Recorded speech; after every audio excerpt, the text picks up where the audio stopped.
capítulo 3, Atos dos Apóstolos. No capítulo 3, eu convido você a abrir no verso 19. Vamos ler do 19 ao 21.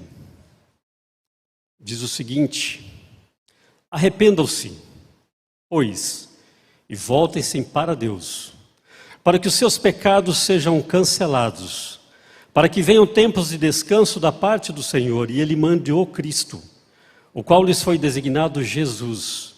É necessário que Ele permaneça no céu, até que chegue o tempo em que Deus restaurará todas as coisas, como falou há muito tempo, por meio dos seus santos profetas.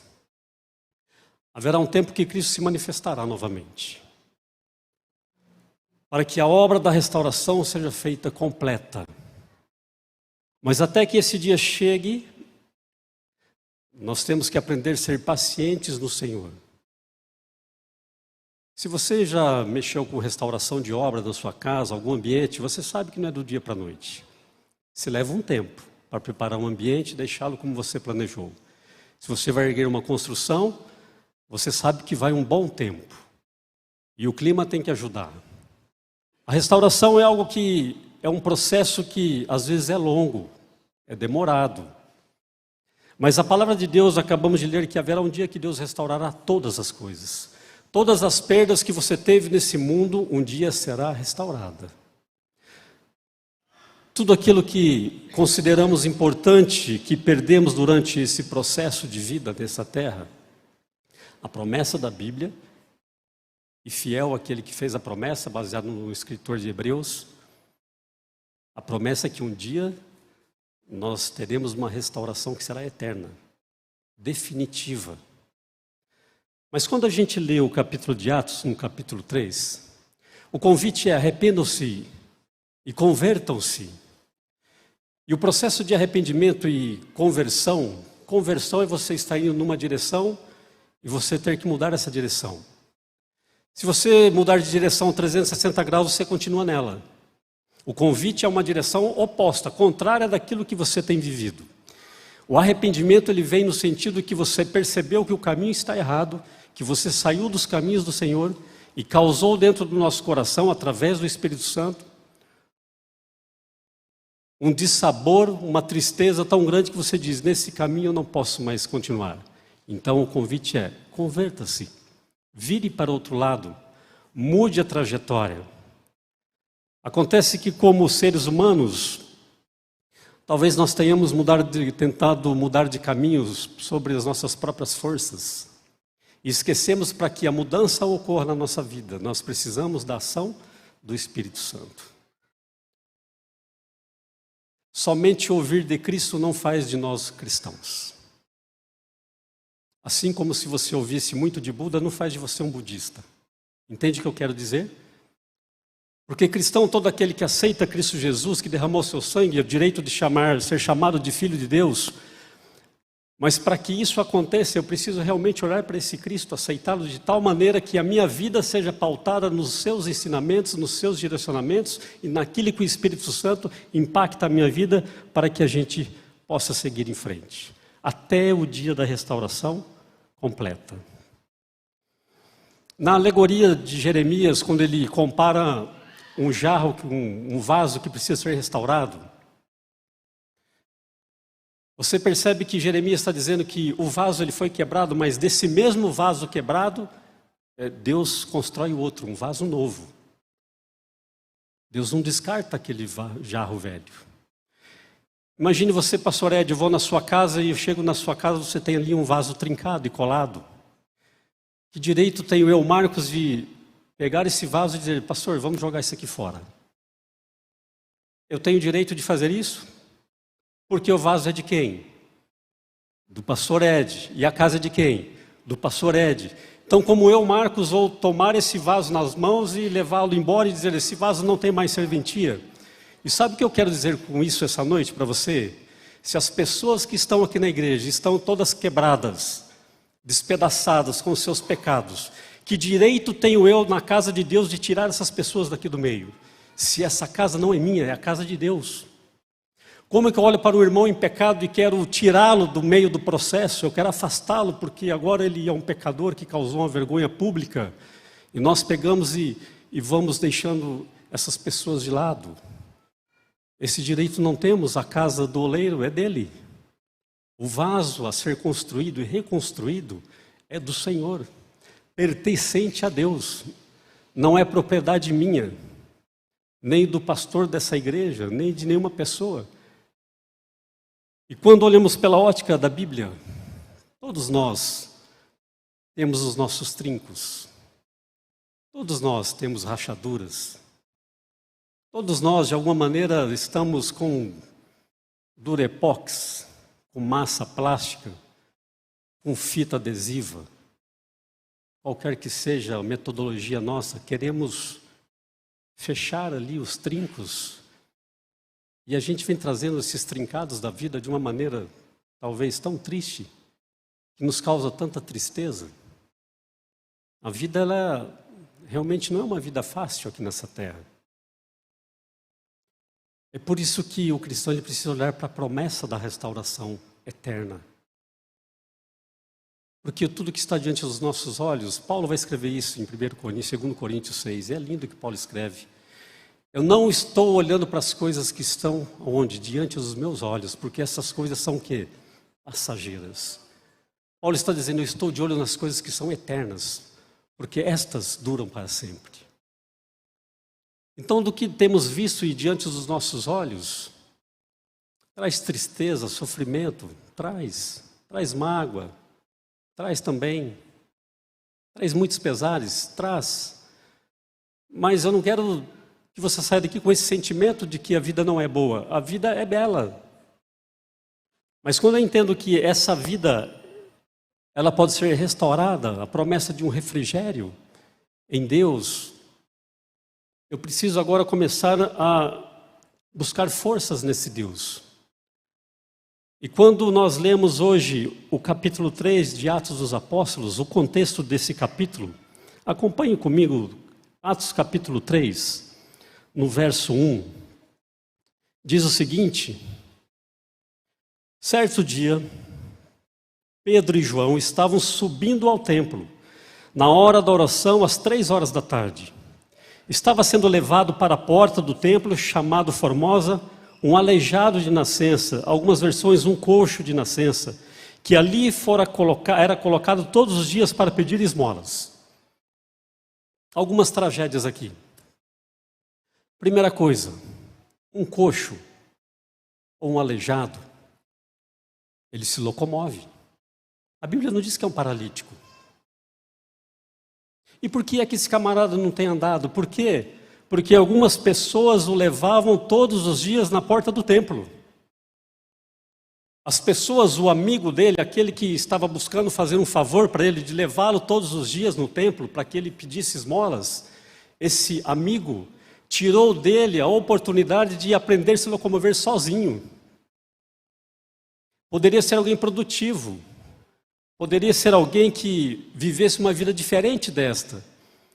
Mas esse amigo, inconscientemente ou de maneira intencional, o levava até a porta do templo todos os dias. Ou seja, todos os dias da sua vida, alguém deixava esse homem na porta do templo para pedir esmolas. Segundo ponto, se ele estava ali para receber esmolas, é porque as pessoas mantinham essas esmolas.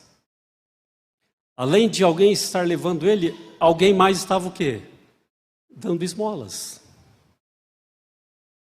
E sabe, irmãos, são muitas as pessoas que oferecem para nós esmolas.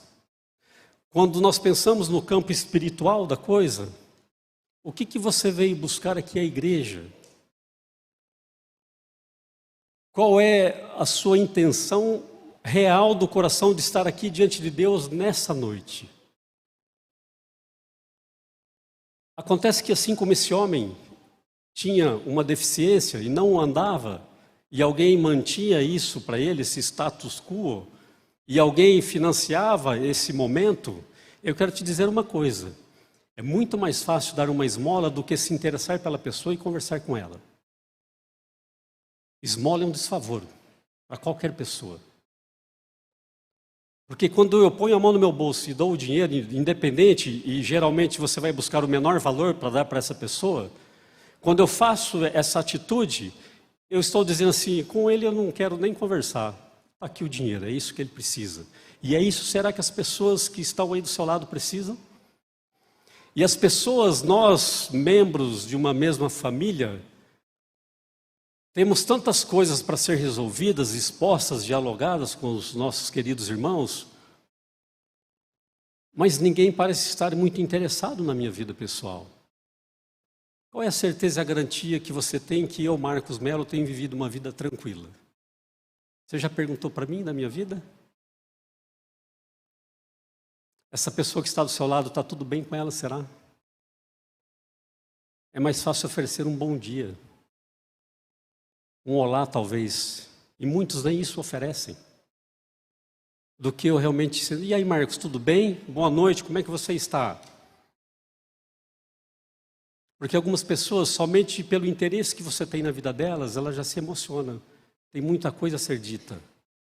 E a gente vai mantendo as pessoas nos seus erros, nos seus pecados, que talvez ele, por orientação de outro, ser exortado, o ajudaria e muito a sair de uma condição de sofrimento. Porque o pecado que ele traz até aqui não tem sido resolvido, porque as pessoas não me interessam pela minha vida.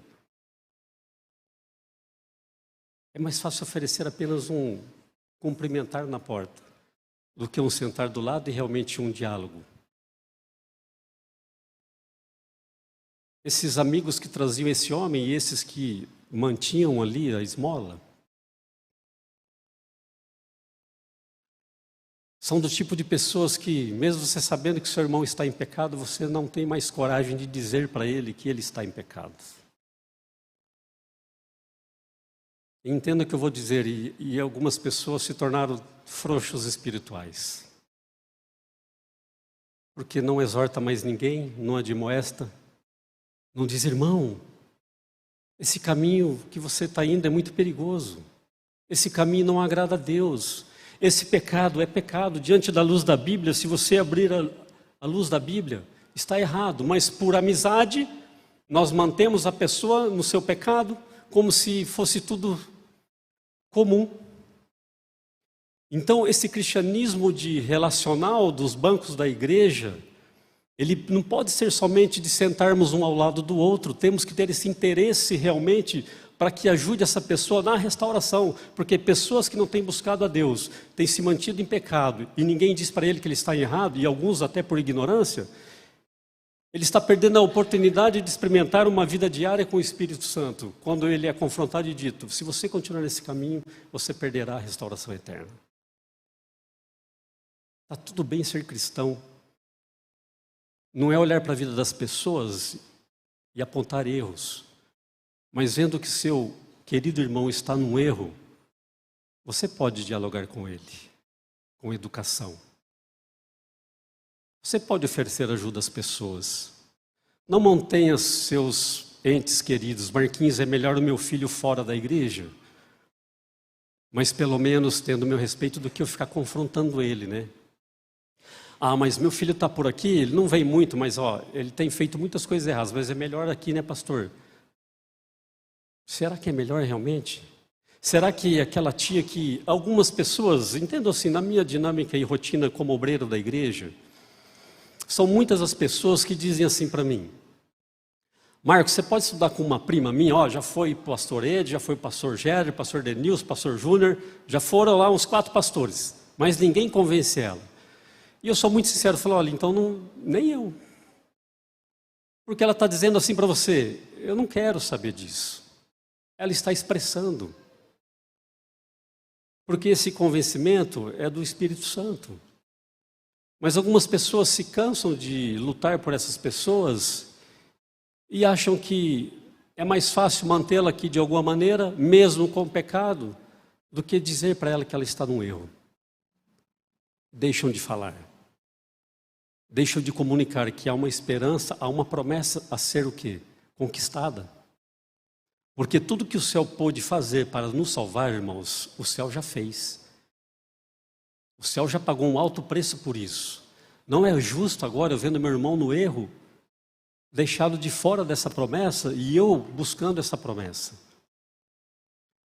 As pessoas que têm realmente uma vida espiritual diante de Deus, ela olha para as pessoas realmente com uma compaixão de entender que essas pessoas perderão o céu se continuarem com a vida que estão levando. É necessário. Ontem tivemos um belo sermão. Como Jesus abordava as pessoas e como ele se relacionava com as pessoas. E toda a sistemática que Jesus foi apresentada aqui ontem. Mas no final de tudo, Jesus dizia às pessoas, agora vá, mas não peques mais. Ele acolhia, ele se relacionava, ele amava. Mas o amor era tão grande que ele dizia, não entre mais no pecado. Não vá mais por esse caminho. Porque Jesus estava muito mais interessado ainda na salvação dessas pessoas. Jesus veio para apresentar esse reino eterno. No versículo 3, diz o seguinte, do capítulo 3. Vendo que Pedro e João iam entrar no pátio do templo, pediu-lhe esmola. Pedro e João olharam bem para ele. E então Pedro disse, olhe para quem? Olhe para nós. O homem olhou para eles com atenção, esperando receber deles alguma coisa. Disse Pedro, não tenho prata e nem ouro, mas o que eu tenho eu lhes dou. Em nome de Jesus Cristo Nazareno, ande. A autoridade era de quem aqui? Do nome do Senhor Jesus Cristo. Pedro sabia que a autoridade não era dele. Mas em nome de Jesus, ele disse, ande. E a alegria daquele homem foi tão grande, mas você vai notar um detalhe agora. Verso 7, segurando-o pela mão direita, ajudou-o a levantar-se. Imediatamente os seus pés e tornozelos do homem ficaram firmes. Algumas versões vão dizer, e quando ele conseguiu firmar os seus joelhos. Se você oferece ajuda, além de olhar nos olhos da pessoa e dizer para ela, eu estou aqui para te ajudar, estenda a sua mão. Porque é muito fácil ver as pessoas caindo e caindo, mas não estender a mão. Pedro disse, levante, mas ele deu a mão e sustentou, até que suas pernas se firmaram. Então Pedro soltou da sua mão. Entende como precisamos ajudar as pessoas, estender a mão, pelo tempo que for necessário, estou aqui para te ajudar. Esse homem entrou no templo, e aí o texto que nós lemos no início, sobre a restauração eterna, você percebe que Pedro e João agora, eles são criticados pelos fariseus. Em nome de quem que você fez isso? Em nome de Jesus Cristo. Então Pedro e João agora estão dizendo, olha, vocês precisam realmente se arrepender disso. Vocês precisam se converter disso. Vocês precisam entender que haverá um tempo que o Cristo será manifestado. Pedro e João estão ali no templo anunciando Jesus para todas as pessoas que ali estavam. E aquele homem era um milagre que acabara de acontecer. Sabe que Pedro e João, no capítulo anterior, eles estão vindo do maior projeto missionário. Sucesso. Porque quando você vai em Atos 2, o Espírito Santo enche aquele lugar. E quando desce sobre eles, eles pregam ali, e as pessoas de várias faces, de vários lugares da terra. E a Bíblia vai dizer que haviam pardos, edomitas, árabes, judeus, cretenses, pessoas de toda a nação abaixo do mundo, abaixo do céu. E essas pessoas, ao ouvirem a mensagem de Pedro, e Pedro dizendo para vocês, se arrependam, para que sejam batizados. 3.000 pessoas foram batizadas naquele dia. E Pedro e João, experimentando esse poder do Espírito Santo, eles foram dizer, olha, estamos cheios do Espírito. E a sensação de estar cheios do Espírito, bom, já que o Espírito Santo está comigo, eu vou viver a minha vida pregando agora o Evangelho. O capítulo posterior, eles já estão de novo onde? No templo. Porque eles só tinham o poder do Espírito Santo porque estavam sempre na presença de Deus. Então alguém que experimentou 3.000 pessoas, no capítulo 4, quando você gira um pouquinho mais, chega no capítulo 4, chega no verso 4 também, diz assim, mas muitos dos que tinham ouvido a mensagem creram. chegando o número dos homens que creram, quanto? 5.000. Em 2 conferências, pastor Júnior, 5.000 pessoas. Pensa na glória que foi isso. Mas eles faziam em nome de quem? De Cristo Jesus. Porque só Ele pode trazer a restauração verdadeira a essas pessoas. Sabe que eu fico admirado? Nós estudamos bastante com as pessoas. Ouvindo a voz de Deus, são 27 temas sugeridos pelo estudo. Ouvindo a voz de Deus, 18 temas. Mas em um dia, em um sermão, as pessoas creram em Jesus Cristo. O poder do Espírito Santo era tamanho, tremendo, que as pessoas se convenciam e se entregavam apenas com uma mensagem. Sabe, irmãos, esse paralítico na porta, ele podia ter seus desejos, mas ele não entendia qual era a sua necessidade. A sua vontade era, eu quero esmolas, mas a necessidade dele era, esse homem precisa andar. Pedro e João deram a ele aquilo que era necessário e não aquilo que ele desejava. Então nós entramos às vezes por um caminho de desejos e vontades. Hoje eu não estou com vontade. Amanhã nós teremos, a partir de amanhã novamente, o nosso culto dos 10 dias de oração continua às 6 horas da manhã, a partir de amanhã novamente. E algumas pessoas vão acordar sem o quê? Vontade. Hoje eu não estou com vontade, hoje eu não vou. Se ela entendesse que é uma necessidade, a presença de Deus, Espírito Santo, ela estaria aqui 4 horas da manhã para abrir a igreja. Ligando para o pastor Júnior. Pastor, vem abrir que eu já cheguei. Trouxe umas frutas aí para o desejo 1. Nós tratamos a igreja e os cultos com vontade e não com necessidade. Estou com vontade de ir à igreja. Estou com vontade de ir ao culto sábado. Estou com vontade de ir no programa que a ANP vai fazer. Estou com vontade. Nós precisamos criar necessidade de estar na presença de Deus, não vontade de estar ou não estar. Porque João e Pedro, eles achavam-se o quê? Necessário estar diante de Deus, porque o Espírito Santo está habitando em nós. E isso causava neles o quê? A dependência. Então era necessário que eles estivessem ali. Deixou de ser vontade, passou a ser necessidade. Então eu não sei o que você tem pedido para Deus. É de acordo talvez com a sua vontade. Comece a orar a Deus, pedir, Senhor Deus, me dê o que for necessário. E o que for desnecessário, tira da minha vida. Senhor Deus, se a minha vontade está em desacordo e desarmonia com a tua vontade, tira isso do meu coração. Me dê, Senhor Deus, necessidades. O que é necessário para que eu viva na tua presença. Convido você a abrir no livro de Coríntios, 1 Coríntios, no capítulo 15.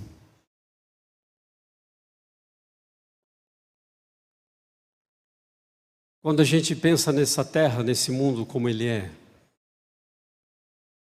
e eu sei que temos vontades e desejos, e talvez é difícil entender o que é necessidade realmente da parte de Deus, mas comece a mudar a sua oração.